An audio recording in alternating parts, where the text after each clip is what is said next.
Hello students, I am Rohitash Singh Chauhan and I am delivering my lecture on CVD and epitaxial layer growth. In this unit, we are having molecular flow reactors are our next topic. This type of reactor is essentially a modification of a physical vapor deposition unit. Unlike normal LPCVD systems where the flow is partially molecular, the flow is completely so.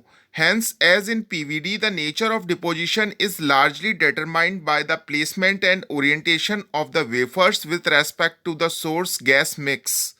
Here, no mass transfer effects exist as there is no stagnant layer forming associated with viscous flow.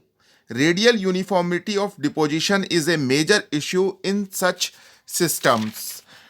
Now we are having our next slide that shows a simple continuous feed atmospheric pressure reactor. Some of the CVD processes are done at atmospheric pressure because of large reaction rates and simplicity of CVD system.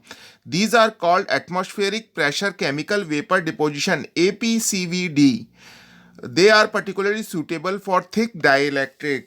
Wafer travels from cassette to cassette on a heated chain track. Wafer temperature may be anywhere from 240 to 450 degrees centigrade. The gases are injected from a shower head above the wafer. SiH4 and O2 produce a very volatile mixture which reacts rapidly without sufficient flow of N2. This reaction proceeds in gas phase resulting in poor morphology. So we use N2 with the gases also. The major drawback of APCVD is particle formation. Although particle formation in the gas phase can be controlled by adding sufficient amount of N2 or another inner gas. Heterogeneous deposition can also occur at the gas injectors. Now we are having LPCVD reactors, low pressure CVD for of dielectrics and semiconductor. There are mainly two types of LPCVD reactors: hot wall system, cold wall system. Hot wall system has the advantage of uniform temperature distribution and reduced convection effects.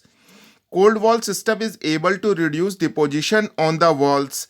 These deposits can lead to depletion of the deposition species and formation of particles, which may flake off the walls and fall on the wafer.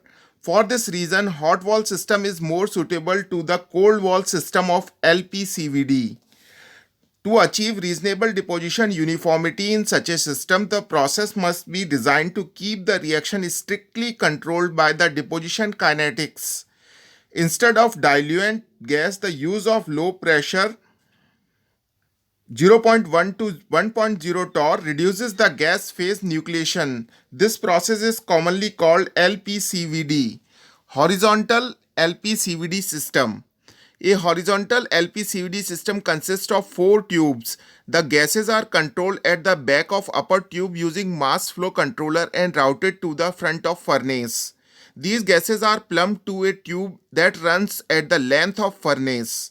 Now the injected gases are passed uniformly across the load. After loading, the surface is closed with O-ring sealed door. Now the tube is flushed with inert gas such as a N2 and pumped to a medium vacuum. Now the furnace is ramped to the disposition temperature and the deposition gases are switched on. The deposition is allowed to proceed for a predetermined time. Then the furnace is again flushed with N2. The pressure raised to an atmosphere and wafer unloaded. Vertical LPCVD reactor has several advantages over horizontal LPCVD reactor as in vertical LPCVD the wafers are held by gravity, so the wafer to wafer spacing in the reactor is more uniform. Convective effects are more uniformly distributed across the wafer. The uniformities of wafer are better than 2% in the deposition of undoped polysilicon nitride. Vertical LPCVD system is more easily integrated integrated into automated factories since the wafer do not have to be tipped. Vertical LPCVD process allows easier robotic handling. Vertical LPCVD process has reduced partial formation than horizontal LPCVD, but the cost of vertical LPCVD is much higher than horizontal LPCVD. So this is all about chemical vapor deposition, CVD. Thank you.